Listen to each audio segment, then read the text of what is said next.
this very moment, while you are watching this video, somewhere in the world, millions of beings are digging into a colossal mass of iron. Every day, they come so close to seeing the light of the sun, yet every morning, they find that wall restored even stronger than before, until the day that sealed word is spoken. In an age when satellites can see every corner of the earth and radar can scan beneath the ground, how can a barrier made of thousands of tons of iron remain undiscovered? How was that impossible? Alloy that even modern science cannot explain, iron and copper, turned into an atomic armor thousands of years ago? And what about the mysterious people behind that barrier? Are Gog and Magog merely a legend? Or are they waiting among us right now? Is the colossal metal structure described in the Qur'an hidden in the Caucasus or buried beneath the glaciers? What lies beyond those censored regions on Google Maps, behind those rugged mountains where satellites seem to go blind? Who built that incorruptible shield that protects humanity from the end times? And how was it built? Today, we are not just telling a legend. We are unveiling the greatest mystery that has waited in the sacred text for 1,400 years and draws closer with every passing day. The barrier of Dhul-Qarnayn. And if you are ready, we are about to trace the footsteps of the Guardian who delayed the end of mankind. A whisper spread through the narrow streets of Mecca. The polytheists, acting on the advice of Jewish scholars, asked the Prophet of Islam, peace be upon him, 3 questions that seemed impossible to answer: the nature of the soul, the secret of the people of the cave, and the great traveler who conquered the east and the west of the world. When Gabriel brought the revelation, what began was not merely the story of a king, but the epic of a guardian who would alter the fate of humanity. He was Dhul-Qarnayn, as the Qur'an describes him. He was not merely a soldier, nor merely a ruler. He was a blessed leader chosen to establish divine justice upon the earth, one to whom asbab, meaning every means of knowledge and power had been opened. Today we examine that great truth which history books could not write, satellites could not see, and only revelation could deliver to us. The name Dhul-Qarnayn means the one Dhul-Qarnayn, Gus the possessor of 2 horns. But this expression signifies not merely a physical trait. It symbolizes absolute dominion. According to our exegetes, it means he ruled both the farthest east and the farthest west of the world, the 2 horns of the sun. So who was this ruler of the world? For a long time, historians focused on Alexander the Great, but there was a contradiction. Alexander represented a pagan world, whereas Dhul-Qarnayn was a man of pure monotheism, one who bowed before the one God. Some modern researchers argue that Cyrus the Great of Persia fits the Quranic description more closely, yet the oldest narrations point instead to a Yemeni, Tuba king who lived in the time of Prophet Abraham. Whoever he was, his mission was one: to cleanse the earth of chaos.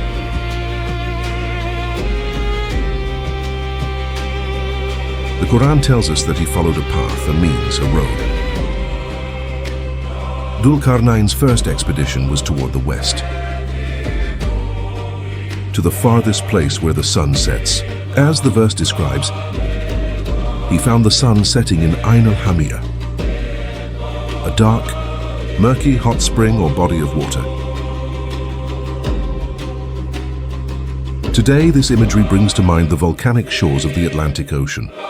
There, he encountered a people and ruled among them with the justice granted to him by Allah. His reply remains a timeless lesson in governance. As for the one who does wrong, we shall punish him. But as for the one who believes, he shall have the best reward. Then he turned his course eastward, toward the place where the sun rises. There he came upon a people who had no shelter, no barrier between themselves and the sun. According to our tafsir tradition, they were innocent tribes living upon pure natural disposition, untouched by civilization. Dhul-Qarnayn did not interfere with them. He did not disrupt their way of life. Wherever he went, he brought only justice, removing only those elements that corrupted the balance of creation. But the greatest corruption of all was hidden in a dark and rugged place between two mountains. As Dhul-Qarnayn advanced northward, he encountered a people whose language hardly anyone could understand. They lived in fear of a horrifying force, Gog and Magog. Throughout history, those names became synonymous with chaos. Who were they? A savage tribe hidden beyond the mountains? Or a different kind of people waiting to invade the earth? According to prophetic traditions and the descriptions of Islamic scholars, Gog and Magog were human peoples descending from Japheth, the son of Noah, yet they had become stripped of true human character, communities that had made corruption and destruction their natural way. They were not just numerous, they were a force of devastation. What were they like? Narrations say they came in two types. Some were short and agile. Others were huge and imposing. But all of them had broad faces, small eyes, and hair so coarse and hard that its ends seemed almost like shields. They knew neither rest nor mercy. Wherever they passed, they consumed everything, devastated crops, and drank entire bodies of water dry, especially Lake Tiberias. Their numbers were so vast that compared to them, the rest of humanity seemed like a tiny minority. They built no civilization. They only destroyed. The people who pleaded with Dhul-Qarnayn were, in truth, fleeing from a chaos that symbolized the very end of mankind. In response to this plea for help, Dhul-Qarnayn asked for no payment. He said, "What my Lord has granted me is better." He requested only manpower and materials. Then began one of the greatest engineering scenes in history. Immense masses of iron were stacked between the two mountains. Once the gap was filled, he ordered great fires to be lit.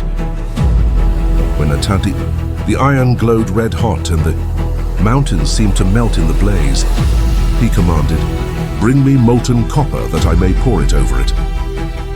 Our exegetes draw attention to the astonishing wisdom in this. Iron is hard, but it rusts. Copper is softer. Yet Dhul-Qarnayn fused the two into such an alloy that it became a shield, resistant to corrosion, enduring through the ages.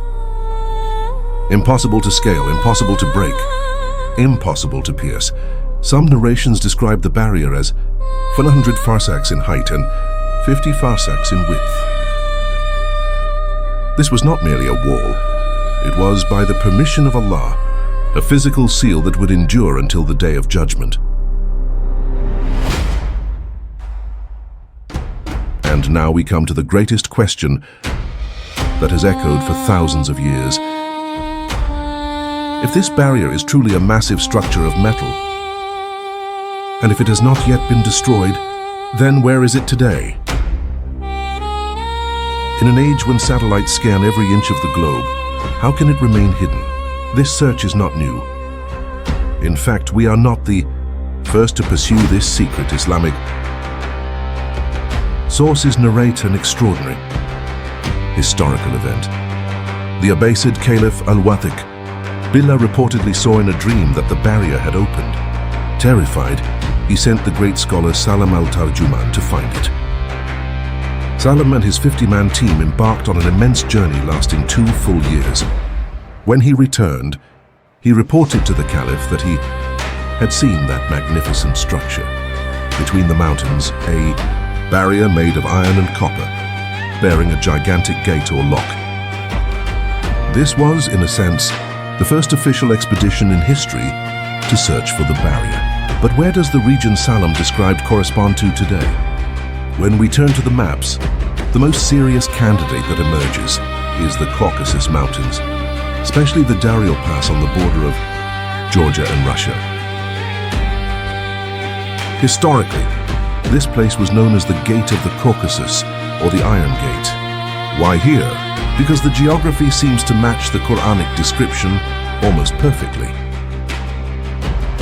A narrow pass between 2 colossal mountain ranges. Historical records, including those of Ibn Khordadbeh, also point toward this region. And what is especially interesting is this: even today, certain soil layers in that area contain unusually concentrated traces of iron and copper, far more than what is commonly found together in nature. Some researchers argue that the barrier may have been completely buried within the mountain over thousands of years through landslides and natural events, effectively becoming part of the mountain itself. Another major theory points to the city of Derbent, on the shores of the Caspian. See the ancient walls there, and even some of the place names are directly associated with Dhul-Qarnayn. In fact, there are massive structures in the region known as the Wall of Alexander, which many link to the barrier of Dhul-Qarnayn. However, some scholars argue that these are merely imitations of the original barrier, or later continuations inspired by it. The true barrier, they say, may lie elsewhere, perhaps even submerged beneath the rising waters of the Caspian Sea. Some modern interpreters argue that the matter is not purely geographic. The Qur'an says of this barrier, "This is a mercy from my Lord, and when the promise of my Lord comes, he will level it to the ground." According to some Islamic thinkers, Allah may have concealed that region from human perception. A divine camouflage, just as some aircraft evade radar. The barrier itself may remain unseen or unnoticed until its appointed time. And we must also remember, Gog and Magog are described as surging down from every elevation. This suggests that the barrier may lie within a very high altitude, perhaps polar or still unexplored mountain system.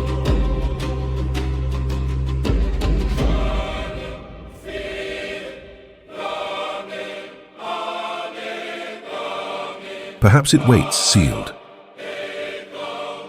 beneath the kilometers thick ice of Antarctica, or in one of the untouched blind spots of Central Asia.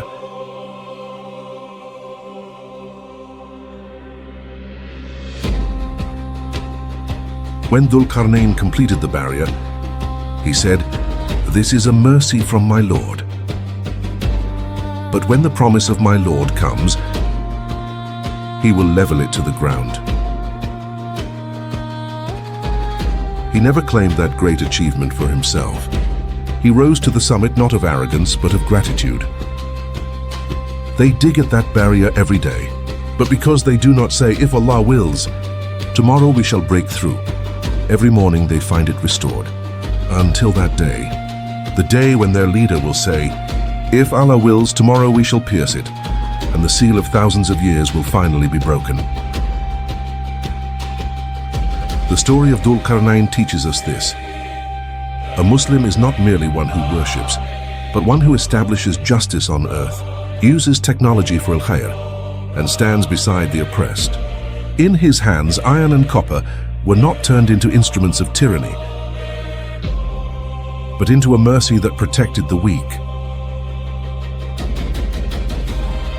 Today we too must build barriers of faith and wisdom against the Gog and Magogs of our own age, the forces of chaos, corruption and mischief. So where do you think this mysterious barrier is? Share your theories with us in the comments. Don't forget to like the video and subscribe to the channel. And remember, history is not only the past, history is the rehearsal of the future. See you in the next mysterious file. Goodbye.